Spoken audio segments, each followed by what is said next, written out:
The Wasatch Wendigo, written and narrated by Entropic Society.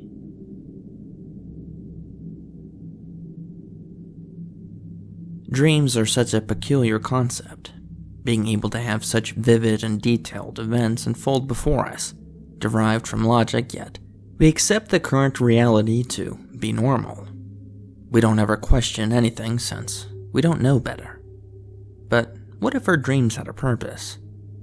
What if the universe or some higher power is revealing unto us something of importance? In the mountains of Wasatch County, Utah, a group of young men who were off deployment from the Marines gathered together as a celebration of their first deployment in Iraq. The 5 young men and their girlfriends all agreed to stay in a remote cabin in the summer season. One of the Marines in the group grew up in Utah and had always heard about Wasatch County. The county was one of the places in the state to be considered a paranormal hotspot. This was somewhat a running joke since the county was simply small and had very little going on. Crowning the county as a paranormal haven for horror junkies was thought as a marketing strategy to garnish attention throughout the state, and even the United States to promote tourism in the small county.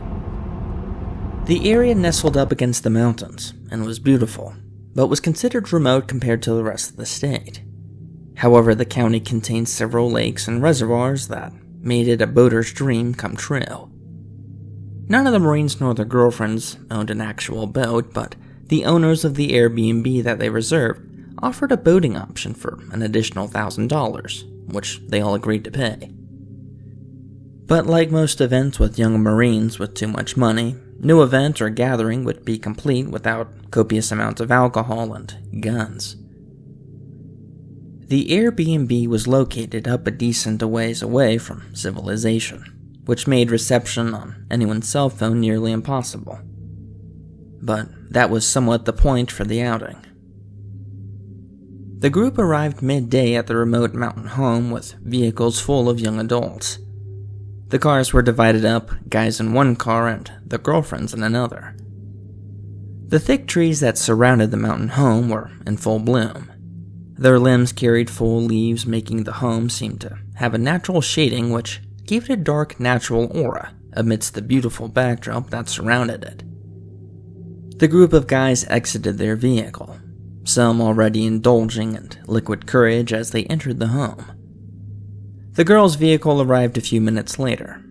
The guys were still unloading their vehicle and gave a warm but teasing arrival as they pulled into the gravel driveway. The Marines and their girlfriends situated their rooms soon after unloading both vehicles, and the sun began to set.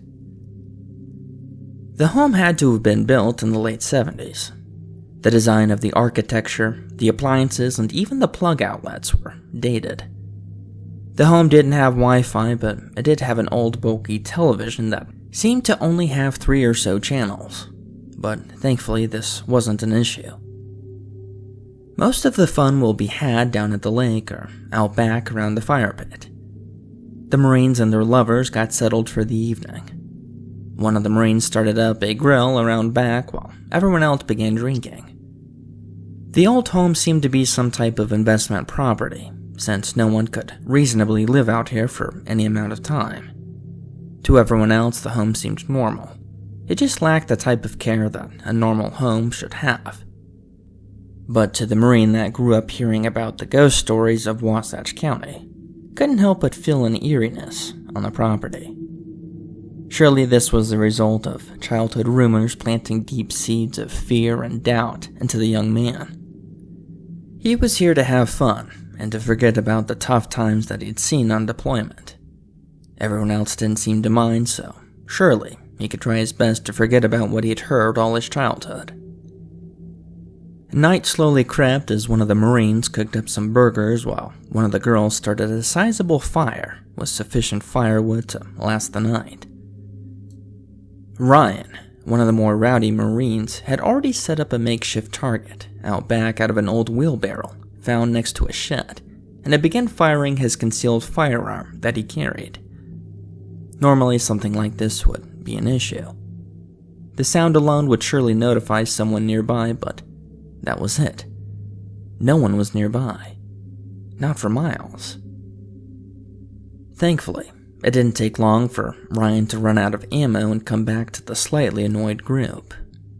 They all eventually made their way around the campfire in different states of soberness from the alcohol and other substances. The fire burned hot as the night passed, as each person experienced reality in their own different way. But as they sobered up and the night was at its darkest, one of the girls suggested telling ghost stories. Robert, the Marine that grew up in Utah, eyes grew wide. The suggestion snapped him back into the mindset of the area containing some type of paranormal essence. He was strongly against the idea, but he didn't protest. He knew that talking about things like this drew negative energy towards you, but he didn't want to be the guy to shoot down a good time. The stories began lighthearted and cliché, mostly just random urban legends or low-quality scary stories, but it wasn't until one of the Marines shared a particularly scary story about his uncle a couple of years ago. The Marine shared that his uncle was a Boy Scout some 20 years ago in a small town. I guess his Boy Scout troop was attacked by some type of cryptid creature that killed both the uncle's Boy Scout leaders and half the troop. But that wasn't the scary part. I guess this creature tried speaking to the boys, and even tried imitating the leaders and tricking the boys into opening the cabin door. A hush fell upon the group. Since no one had heard an alleged true scary story to this quality before, all the Marines stared with their eyes wide, and all the girls there, despite being with their military boyfriends, were clearly shaken by the story. One of the girls piped up after a few seconds of silence when the story ended. "How did your uncle kill the creature?" she said with a faint glimmer of hope. The Marine sharing the story looked at her with heavy eyes and simply shook his head. He didn't. If on cue, the group unanimously decided that it was now time for bed, or at least time to go inside. The aura around the campfire had completely changed. No one was laughing or conversing lightheartedly like before, but rather, all of them were looking all around in the woods. The woods were now silent, save it for the crackling of the now dimming fire. Robert reached for another log to add to the fire, but was only met with small twigs remaining in the once towering stack of logs. The group made their way inside while Ryan covered the fire with dirt and a shovel. Once inside, the once lively group was slightly spooked to the point that they were all on high alert, and all hopes of falling asleep had scattered into the dark night. Seeing how no one was going to sleep anytime soon, one of the girls suggested that they should play cards at the dining room table next to the rear window of the home. The window looked directly out into the fire pit and the woods surrounding it. The ugly green window curtains that draped partially over the window was more for decoration, since the curtain didn't completely cover the windows. The eeriness that once surrounded them outside seemed to slowly fade as the festivities inside replaced the haunting aura of the woods. Spirits were high again, along as other things, as the card game slowly morphed into a drinking game. All the Marines and their girlfriends were enjoying the loud laughter and heavy drinking, not realizing that something outside was lurking in between the curtains. One of the many downsides of the Airbnb was the home only had one working bathroom. This was problematic, since the girls and the Marines had consumed multiple alcoholic beverages, which led to the inevitable need for everyone needing to use the bathroom. One of the girls stated that they needed to use the bathroom before going to bed, which led everyone to realizing that they also needed to pee. Seeing how this could take a decent amount of time if they only used one bathroom, Ryan suggested that all the men went outside to pee, while all the women stayed inside and used the bathroom. Before anyone could say anything, half the guys got up and rushed outside to pee. The men, being heavily intoxicated and unfocused, didn't notice how loud they were being or the tall, gaunt humanoid creature standing in the shadows on the porch. The guys left the home and went off into the woods to do their business. The pale creature watched as all the men left the home, leaving the back door to the house unlocked. The men stumbled their way out into the woods a good distance away from the home, not realizing the impending threat that only stood a few dozen yards behind them. The creature looked at the men and then back at the house, seeing that there was only young women occupying the home. The creature crept slowly across the porch and into the house. The bathroom that all the girls were waiting for was across the house, so they didn't realize that something unearthly had entered. The creature walked silently inside and began searching the house for easy prey. Its red eyes scanned the house as it strained to hear where these girls were. Unfortunately, the girls were equally as intoxicated and just as loud. The first girl to exit the bathroom washed up and made her way back to the kitchen. She stumbled her way through the hallway when she caught sight of something peering around the corner at her and the other girls. The image at first startled her as she saw what looked like a tall, decaying man with twisted antlers hiding behind the corner. She stared down the hallway, unsure of what she just saw. She was fairly intoxicated, so she was unsure of what to do, whether to warn the rest of the girls of this horrific creature that had entered the house or just to ignore it. The woman figured she had just imagined it, so she promptly went to her room to go to bed. The guys outside continued their loud banter as they all simultaneously were relieving themselves on various trees a decent distance away. As fate would have it, a small moment of silence fell over them and they heard multiple screams coming back from inside the home. The initial reaction of the guys was erupting laughter, thinking that one of them must have seen a spider or something. Seeing that there was no initial threat causing the Marines to hustle back, they took their time and waited for all the men to finish their business before heading back. The Marines eventually made their way back to the house while the screams continued. However, the screams weren't that of initial shock of some small insect, but rather blood-curdling and intense. The guys entered the home, and they all went to find the source of the screaming when a loud binging could be heard.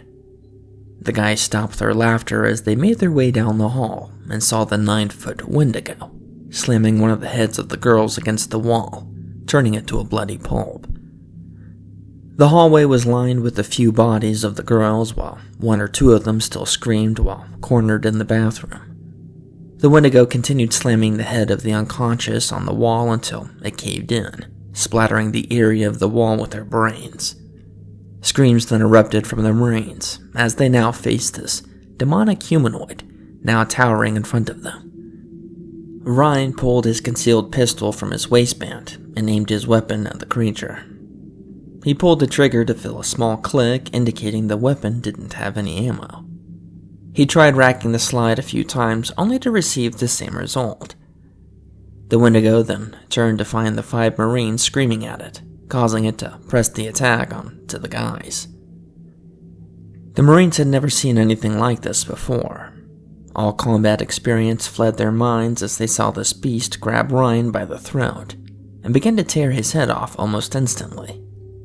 Seeing how this creature was incredibly strong, the Marines tried to go their separate ways to attain a weapon to try to kill this beast. However, the Wendigo quickly made light work of the unarmed men. The girls hiding in the bathroom stopped screaming in order to hear what was going on outside, only to be met with more screaming. After a few minutes of complete chaos, silence eventually fell upon the blood-strewn home. Down the mountain in Wasatch County laid Wyatt, a young, peculiar teenage boy with a special gift. Although Wyatt was incredibly socially awkward, he had a very special gift, although to him and those that knew this considered it a curse. Wyatt had the ability to see real events in his dreams despite being nowhere near the actual event. The restless Wyatt laid paralyzed as he saw the events unfold with gruesome detail. He saw the Marines being dismembered and their skulls being crushed on the tile floor with terrifying accuracy. But that wasn't what stood out to him when he woke up. According to his dream, there still lurked a few girls that had yet to be detected by the hideous creature. Their muffled cries haunted Wyatt until the sun eventually made its way over the mountains and into Wyatt's room, eventually waking him.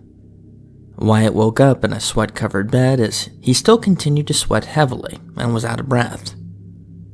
Being disoriented from such horrific scenes and nearly dehydrated, all he could do was lay back down and try to catch his breath. A few minutes passed, which allowed the poor teen to gain his composure and finally get up for the day.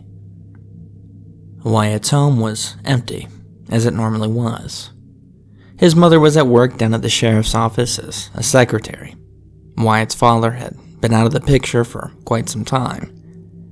He was abusive, both verbally and physically, which made his disappearance preferable to not only Wyatt and his mother, but also the rest of the town. Wyatt's relationship with his mother was unique. Unlike everyone else Wyatt told his dreams to, his mother, Janice, who was immensely supportive and believed him when he would always share his dreams. Wyatt took a quick shower, skipped breakfast as his horrific dreams still weighed heavily in his mind. The women hiding in the home on the desolate mountain were on the clock, and Wyatt knew that.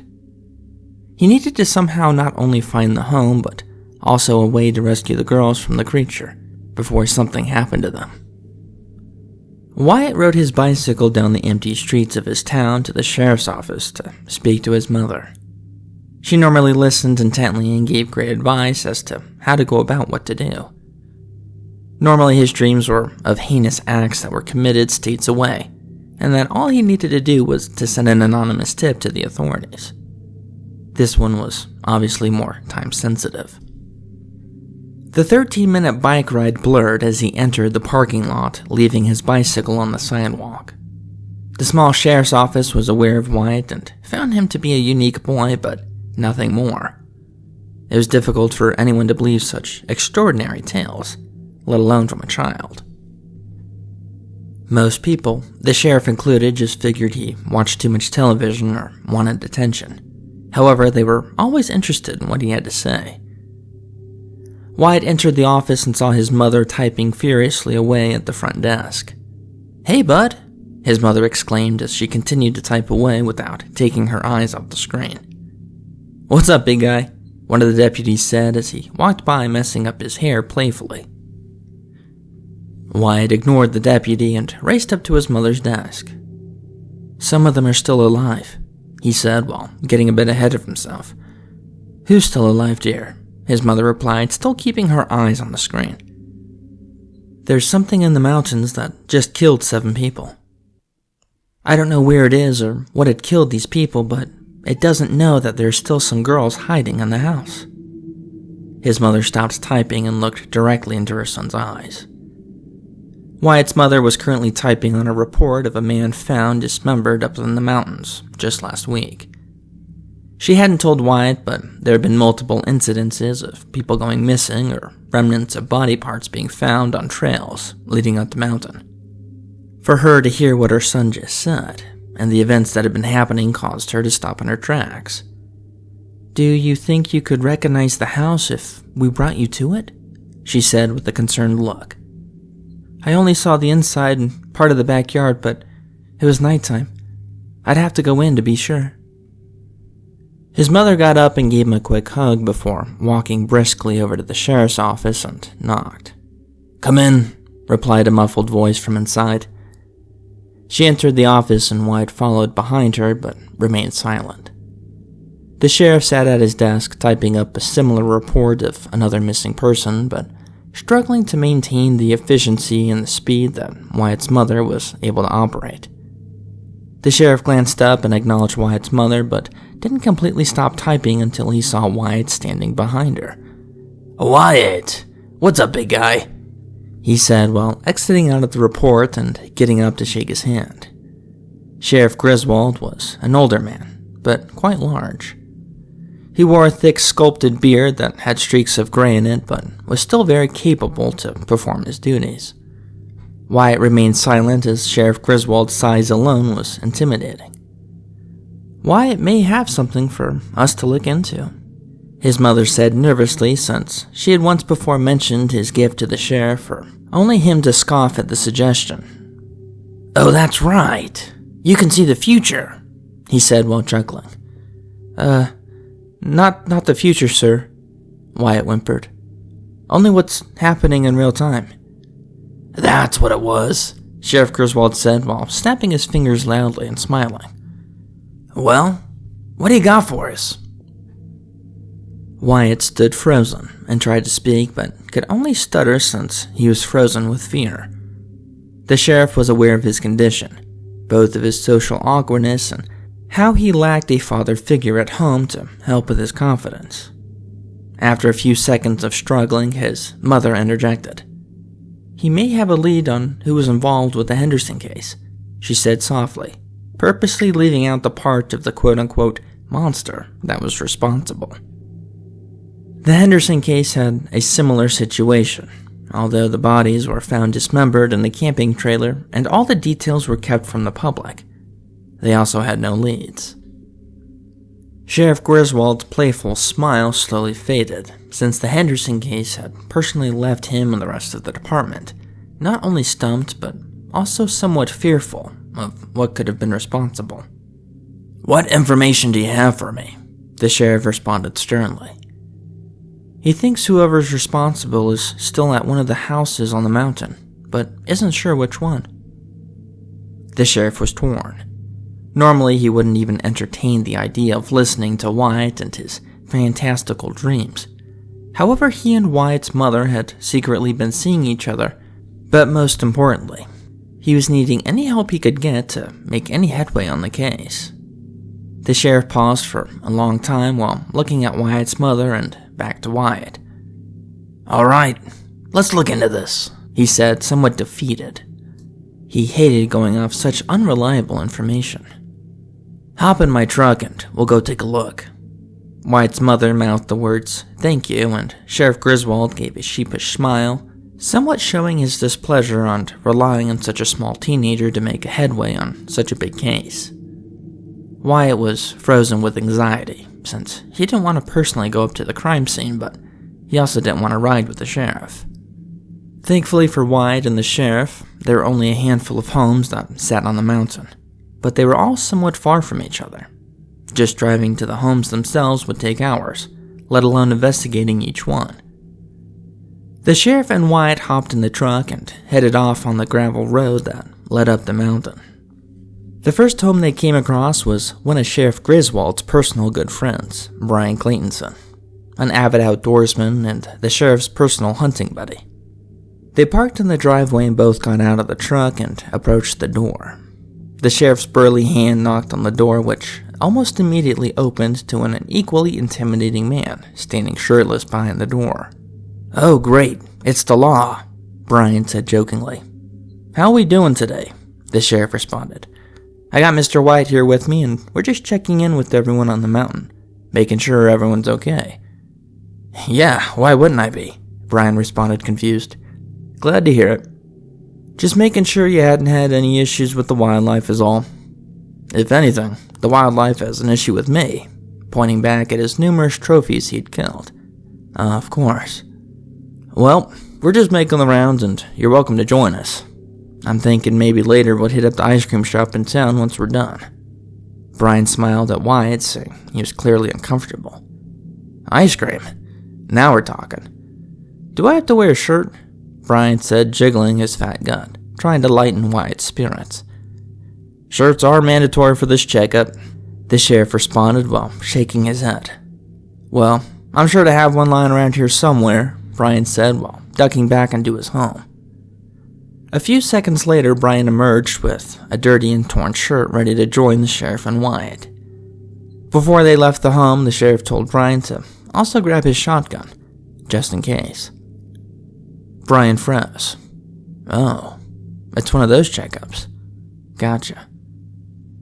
Brian went back in and grabbed his shotgun off the wall and exited his home. The three men continued their way up the mountain. The next stop, they all exited the truck, and Brian left his gun in the back of the truck. The sheriff knocked on the door, but no one answered. He looked at Wyatt and asked if this home looked familiar. Hard to say. Can we go look around back or something? The sheriff peered inside the house before answering, technically no. I'm not allowed to, but you can. Wyatt froze with fear as he was forced to investigate the backyard by himself. I'll go with you, Brian said, hardly making the task less daunting. Wyatt and Brian walked around back to find a normal-looking backyard that hadn't been taken care of. It looked like nothing from Wyatt's dream. There's no fire pit, Wyatt whispered as they both went back to the truck. The three continued their way up the mountain, seldomly stopping from time to time at randomly located homes and cabins. As fate would have it, on this remote drive they arrived at a long driveway and parked at the bottom. 2 vehicles could be seen at the bottom of the driveway, although the house itself was mostly obscured by the trees and brush. A sense of uneasiness fell upon the three in the truck as the sheriff began the ascent up the gravel driveway, and the home became more visible. By this time of day, the sun was still out technically, but on the other side of the mountain, casting hideous shadows and making visibility very difficult. But that wasn't the issue. When the three finally parked and was able to take in the full view of the home, Wyatt knew immediately, without seeing the backyard, that this was indeed the house. The feeling of eeriness and dread were compatible with the same feelings that he experienced in his dream. This is it, Wyatt whispered, notifying both the sheriff and his friends that firearms would most definitely be required. The three exited the truck and took their time circling the house before approaching the front door. The home was exactly like the one Wyatt had seen in his dreams. Out back was the fire pit with beer cans still littering the porch area. Wyatt even noticed the wheelbarrow that was still propped up against the tree with bullet holes scattered across the bottom. The sheriff unholstered his sidearm, and Brian stayed back with his shotgun as to not alarm the homeowners if they came out. The sheriff and Wyatt approached the front door slowly. Lights could still be seen inside, but the home had no sound or movement indicating that anyone was home. The sheriff knocked on the front door, only to receive silence in return. However, that didn't last long, as movement could be heard inside, but no one ever approached the front door. Wasatch County Police, open up, the sheriff barked. His large frame paced back and forth as he clearly knew something wasn't right. A thunderous stomping could be heard inside as if a large clumsy animal banged against all the walls and floors with extreme excitement. At the same time, screams could be heard inside, as to notify both the sheriff and Wyatt that help was needed. Not waiting any longer, the sheriff slammed his weight forward against the door, causing the frame to explode and splinter into wood fragments, knocking the door and the sheriff over. The screams and movements inside were no longer muffled, as the source of sound was no longer obstructed. The sheriff scrambled to his feet and began venturing inside while Wyatt waited at the doorframe. The home was covered in dried blood and various body parts that were once human organs, or so Wyatt thought. The walls and floors were smeared carelessly of heavy splotches of blood and other bodily liquids. Wyatt's hands began to sweat as his body now shook. The young women hiding in the house screamed for help, revealing their location to the sheriff. However, the sheriff wasn't taking any chances. At this time, Brian came running up from the truck and entered the home to aid the sheriff. "Oh my goodness, what happened here?" he screamed. The sight and the situation had everyone startled. But what was more disturbing than the blood and the dead bodies strewn about was the fact that whoever or whatever did this was probably still inside. "Griswold, what do we do?" Brian shouted. Backup would take hours to arrive, and these people needed help now. "Brian, you and I need to help find this guy." "Wyatt, we need you to step up and find the girls. Can you do that for us?" the sheriff shouted. Wyatt was petrified. His social awkwardness was getting the better of him, and he couldn't speak. The shouting, the blood, and the situation in general caused him to no longer be able to think. To Wyatt's surprise, he found himself entering the home as the sheriff and Brian began to sweep the house. The screams of the women were on the left side of the house with the most blood and damage. Wyatt had to step over the bodies of several disemboweled corpses, with all of their heads being crushed on the floor. Warm tears began to well in his eyes as he pressed down the hallway into the rooms with all the screaming. Wyatt slowly creaked the door open to reveal a dark master bedroom with all of its furniture flipped over. "We're in here! Please help us!" a young feminine voice screamed. Wyatt tried to call out to the voice to come out and that they were now safe, but his voice was still caught in his throat. Wyatt tried turning on the lights to the bedroom, but the room remained dark as the light switch flickered in both positions. Brian and the sheriff could still be heard on the other side of the house, frantically searching for the culprit. A dark figure then revealed itself standing in the corner of the dark room. "Please, help us," the figure cried. Wyatt stood frozen as the figure shook and twitched abnormally. Wyatt was in shock as the figure then slowly began to approach Wyatt, revealing a head of long hair draping over its face.